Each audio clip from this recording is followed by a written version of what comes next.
Bonjour Rose. Bonjour à toutes et à tous. Alors nous sommes en pleine période électorale, nous on enregistre ça la veille du premier tour des législatives suite à la dissolution, et on voudrait vous montrer un petit peu comment on peut anticiper les phénomènes qui vont se matérialiser dans l'avenir, tout simplement grâce à l'outil de l'énéagramme que l'on utilise régulièrement. Oui, c'est un outil assez fabuleux pour ceux qui ne connaissent pas. C'est une figure à 9 points qui décrit à partir des 3 énergies de base, l'instinct, l'émotion et l'intellect, corps, âme, esprit, si vous voulez. Ça va décrire 9 personnalités qui sont apparemment intemporelles, universelles. On retrouve ça dans tous les pays du monde et dans toutes les cultures. Ça serait un peu comme si dans notre construction, quand notre âme elle arrive dans le corps, elle a 2 outils. Le corps qui est un outil polarisé mâle-femelle, donc c'est les polarités, une apparente dualité, mais c'est une complémentarité. Et puis elle va prendre un personnage qui est comme une note de musique un peu. Ça répond d'ailleurs c'est assez bluffant de voir que ça répond à des lois mathématiques. Et ces personnages-là, c'est un autre outil de l'âme pour travailler, on appelle ça l'énéatype. Oui, voilà. Et donc, ce qui est intéressant par rapport à ce personnage qui se construit tout au long de notre vie, et c'est obligatoire, on ne peut pas s'empêcher d'enfiler un rôle, un personnage pour entrer dans la vie, dans l'humanité. C'est obligatoire, d'ailleurs c'est un chemin obligatoire d'éveil, même si ça semble difficile au début. On commence tous par subir cette énergie, la vivre en compulsion quand c'est trop fort. Et ce qui est intéressant, quand on connaît cet outil, c'est qu'on peut anticiper sur ce qui va se passer. Et les personnes qui sont jeunes subissent. Avant 40 ans, on pourrait dire qu'on est inconscient, on subit ces perturbations et on est très compulsif. Donc toutes les personnes, comme nos hommes politiques très jeunes, on pourrait dire qu'ils sont encore en pleine période compulsif et donc ils ne peuvent pas gérer ça. Il y en a qui ne sont même pas complètement finis. Hein. Et donc après 40 ans, si on travaille un peu sur soi, ou plus, et on peut maîtriser ça et le transformer en vertu. Mais là, je crois qu'on a un problème de non-maturité. Oui, parce que même des hommes politiques assez âgés n'ont pas évolué pour autant, mais enfin, bon, ça c'est un autre problème. Oui, parce que le veau d'or est toujours là. On en parlait il y a quelques temps, mais le veau d'or, l'argent, le pouvoir, tous ces appâts qui animent l'ego sont toujours là et sont plus forts que le spirituel, le soleil, etc. Alors on va vous emmener dans le passé et vous allez voir que c'est a posteriori c'est assez facile et après on va vous projeter dans l'avenir pour va vous raconter comment on va faire. Donc si on regarde les 3 dernières mandatures présidentielles, on se rend compte qu'on a eu 3 présidents qui font exactement le triangle de base de l'énéagramme. C'est-à-dire, il y avait Nicolas Sarkozy qui était apparemment un mental, il y avait Hollande qui était un instinctif, et il y a maintenant Emmanuel Macron qui est un émotionnel. Mais ils sont sur le triangle, c'est-à-dire que, paradoxalement dans l'énéagramme, ce sont des gens qui ont un fort potentiel, mais qui partent avec un gros sac à dos. Un gros handicap. Oui, c'est-à-dire que Sarkozy part avec un mental infantile qu'il n'arrive pas à maîtriser. Hollande, il part avec 0 instinct, il ne sait pas ce qu'il faut dire, oui, non, il ne sait pas. Et il ne sait pas faire des choix. Et Macron, il part avec un émotionnel qui est complètement froid, il n'y a pas d'âme, il n'y a pas de sentiment, voilà. Donc là, on pourrait dire que c'est la construction d'un personnage. Il y a beaucoup de personnes qui sont comme ça, avec ces énergies-là, qui est encore dans l'enfance, qui n'a pas traversé ces épreuves, qui n'en a pas fait quelque chose ou qui n'a pas inversé. Et un jour ou l'autre, vers 40, 42 ans, on inverse. Vous voyez, certaines personnes n'inversent pas, continuent à descendre dans l'ego, dans la personnalité sans pouvoir changer. Quoi. La personnalité, c'est l'involutif. Ça involue, mais un jour, ça devrait évoluer parce qu'on va traverser, dit l'énéagramme, une peur. Alors une peur, c'est un mot, mais en fait, quand on parle en énéagramme, on parle d'énergie. C'est comme une note de musique, c'est comme une énergie qu'on ne veut pas rencontrer, du coup, elle va se matérialiser. Alors, Nicolas Sarkozy, apparemment un cis contrephobique, pour ceux qui connaissent l'énéagramme, c'est-à-dire quelqu'un qui a un mental infantile coincé vers 6-7 ans. Figé par la peur, en fait. Qui met des talonnettes pour être plus grand, qui dit moi, mais qui fait rien. Qui essaie d'avoir retrouvé son autorité par des subterfuges, mais pas en trouvant sa propre autorité intérieure. Oui, alors la peur du 6, c'est ce qu'on appelle la trahison, l'abandon.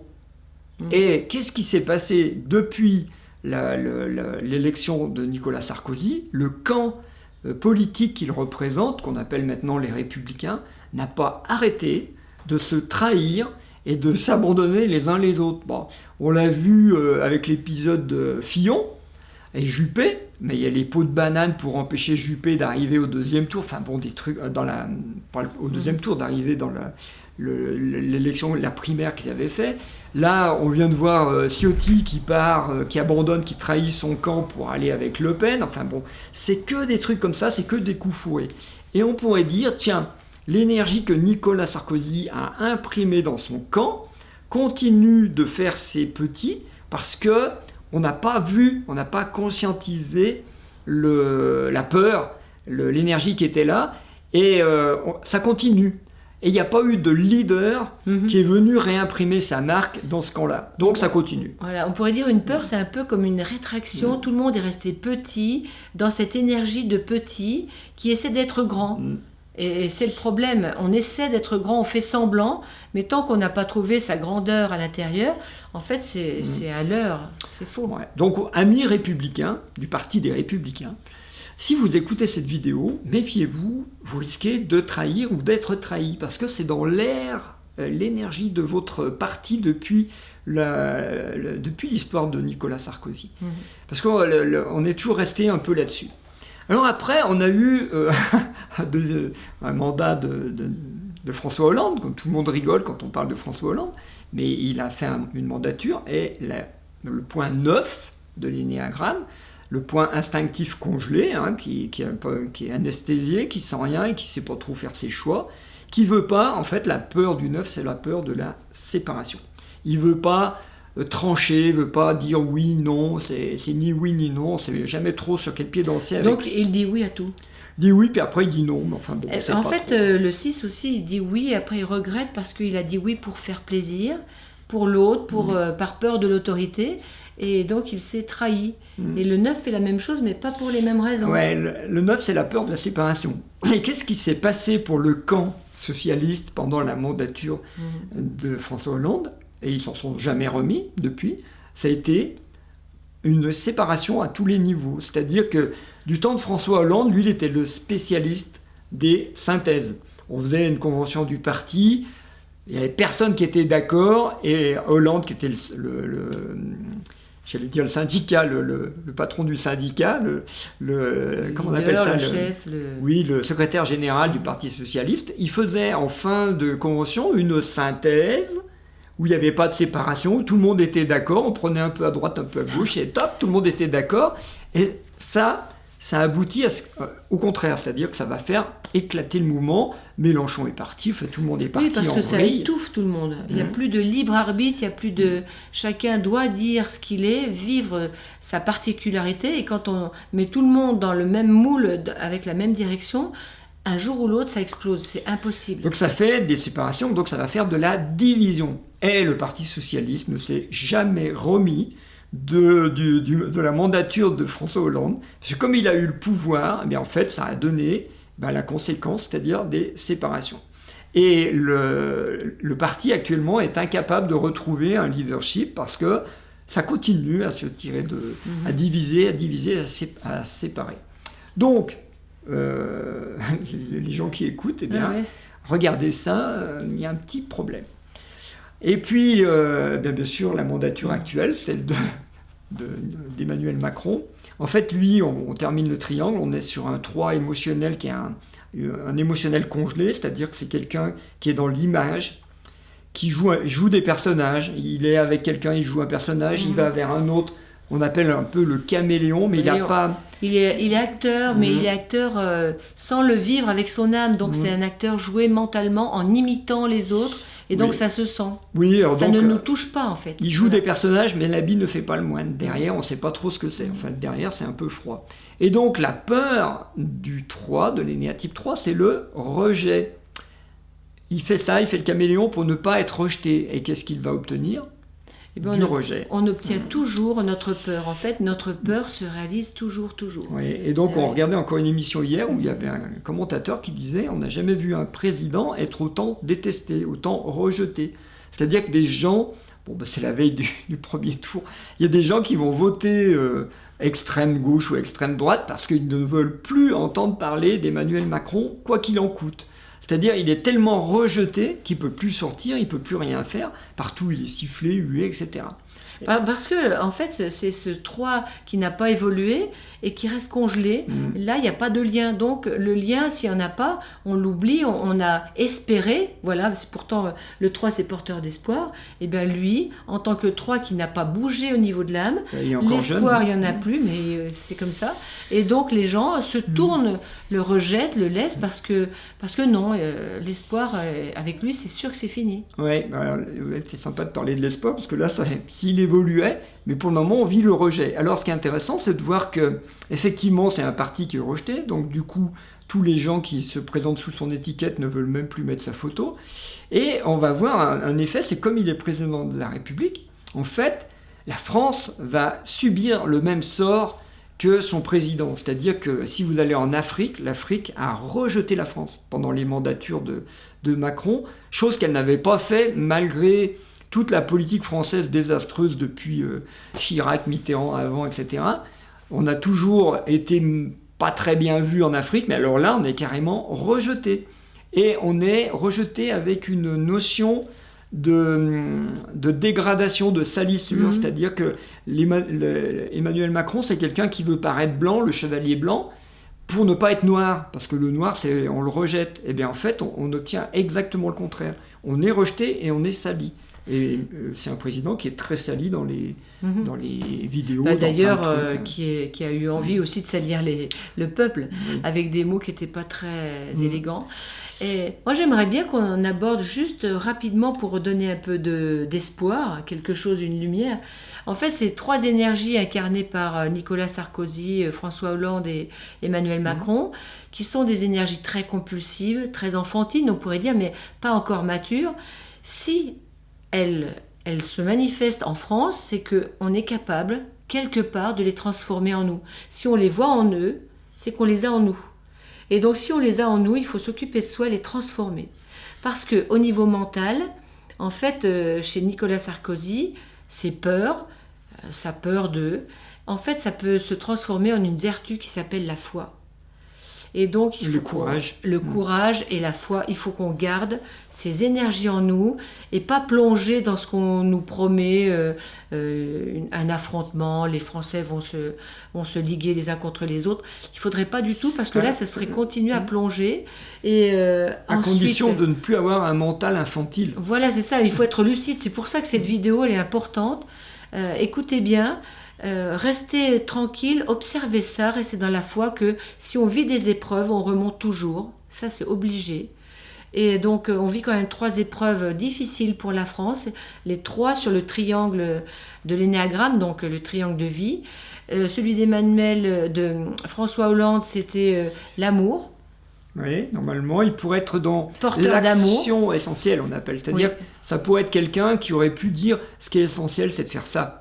Bon, il a commencé sa présidence en faisant le mariage pour tous, qui n'était pas du tout essentiel, donc ça a été foiré donc, après. Tu as raison, on pourrait envisager que là, si on est lucide, si les Français, au lieu de se réveillent, mais réveillent en paix, il y a la foi, l'amour, le lien, l'action essentielle, et avec cette énergie d'Emmanuel Macron, l'espoir.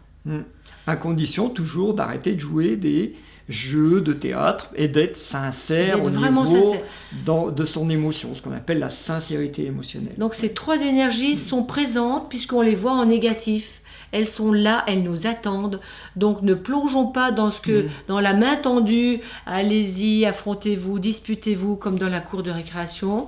Il faut y passer au-dessus pour animer ces énergies qui ne sont pas loin. Oui, parce que quand même, vous avez remarqué que les 3 énergies qu'on a nommées, la trahison, la séparation et le rejet, ce sont 3 énergies de division. Donc ça divise, ça sépare, ça fait éclater, ça fait monter les gens les uns contre les autres. Et évidemment, le contraire, ça serait une union nationale, par exemple, on en a déjà parlé dans une autre vidéo. Et donc voilà, vraiment c'est important, ne plongez pas dedans, restez au-dessus, lucide, regardez tout ça, misez, animez votre âme et à suivre. Mais attends, il y a encore un truc, on a dit qu'on parlait de l'avenir. Mais moi j'étais dans l'avenir là. Mais moi je veux aller vous proposer autre chose. C'est-à-dire que actuellement, on nous dit que ça va être soit l'extrême droite, soit l'extrême gauche. C'est-à-dire 2 partis qui sont dirigés par des énéatypes 8. Et là, on sort du triangle. C'est-à-dire que Jean-Marie Le Pen et Marine Le Pen sont des 8. Donc on va dire que le Rassemblement national, c'est une énergie de 8. On ne va pas parler de Bardella parce que lui c'est une parenthèse, c'est pas lui qui imprime le mouvement, c'est toujours Jean-Marie Le Pen le mouvement. C'est des énergies très instinctives, très binaires, très binaires, bien mal, un peu énergie de dictature. Et de l'autre côté, la France insoumise, quoi qu'on en pense, c'est aussi un 8, Jean-Luc Mélenchon, c'est la même énergie. C'est des énergies assez binaires. Et il y a le bien, le mal, le jour, la nuit, il n'y a pas de grille. Méchant, voilà. Et le 8 a une peur, comme tous les énéatypes, puisqu'il montre des gros biceps, moi, vous allez voir, je vais faire ci, je vais bloquer les frontières, je vais faire ça, je vais faire ci.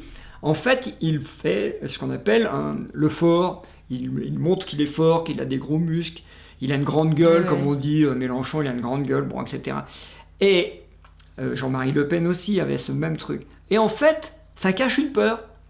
Il faut se mettre à la place des gens. Si les gens veulent paraître forts, c'est probablement qu'ils ont peur de la faiblesse. De la faiblesse. Donc, on vous prévient que si ces gens-là prennent le pouvoir... Et qu'il n'y a pas d'évolution. Qu'il n'y a pas d'évolution, en général, ils évoluent pas vite. On espère. Eh bien, normalement... parce que De Gaulle avait cette énergie-là, mais beaucoup plus évoluée. Et bien, ce que ça va faire, c'est qu'on va se retrouver, non pas en position de force comme l'avait fait De Gaulle, mais en position de faiblesse. Et donc, on risque d'entraîner la France dans le contraire de ce qu'on nous promet, c'est-à-dire qu'au lieu qu'on soit maître de notre vie, qu'on fasse ce qu'on veut et tout, on risque d'être en position de faiblesse. Et rapidement, puisque là, les choses vont de plus en plus vite en ce moment. Donc là, c'était juste pour dire... Attention à quelle énergie on donne le pouvoir, et je ne parle pas des personnages, vous avez vu, je m'en fous complètement. C'est une énergie qui entraîne cause, conséquence. Parce que le leader de cette énergie n'a pas travaillé sur lui, n'a pas évolué, et comme tu l'as dit tout à l'heure, on va mettre en place des gens de plus en plus jeunes actuellement, donc des gens qui n'ont pas maturé, qui n'ont pas de conscience, ou qui n'ont pas d'expérience en tout cas, en fait, on va droit dans le mur parce que ces gens-là vont faire se matérialiser leur peur inconsciente et la peur inconsciente du mouvement. Et donc les peurs, toutes les peurs en fait, elles appartiennent au monde de l'ego, du mental, mais pas au niveau de l'âme. Et donc la solution, il n'y a qu'un chemin, il n'y a qu'une voie, c'est la voie de l'âme. La voie de l'âme, c'est la voie de l'âme. On sait ce qu'on propose comme formation, évidemment on en parle, mais il n'y a qu'une voie. La vie nous oblige à retrouver cette voie, ne pas s'affronter, ne jamais être contre, pour renforcer ces énergies-là infantiles et passer au-dessus pour s'en servir et créer quelque chose qui sera vraiment une collaboration, une entraide, du nouveau, quoi. Ouais, d'ailleurs, je repense aux 2 énergies extrêmes, là, le Front National, c'est on se confronte, et la France insoumise qui ne veut pas se soumettre, mais c'est typiquement... des énergies de 8 qui veulent être forts et ne pas être faibles, et en fait, on va obtenir tout le contraire.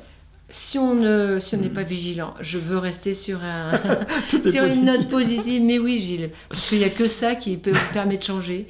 Et donc vraiment, je le souhaite et je le demande, qu'on soit assez centré, assez nombreux, pour être en paix et calmer tous ces égos pour que ça passe, que la vague passe. Et dès qu'il y a un autre énéatype qui prend le pouvoir ou qui a un parti suffisamment fort pour être repéré, ben on vous le dira, on vous fera une vidéo. Puis il y en a 9 comme ça. Voilà. Allez, on vous embrasse et puis donnez-nous des informations, des commentaires sur notre chaîne YouTube. Des questions, je pense qu'on va en avoir plein. Là. Allez, on vous embrasse. À bientôt.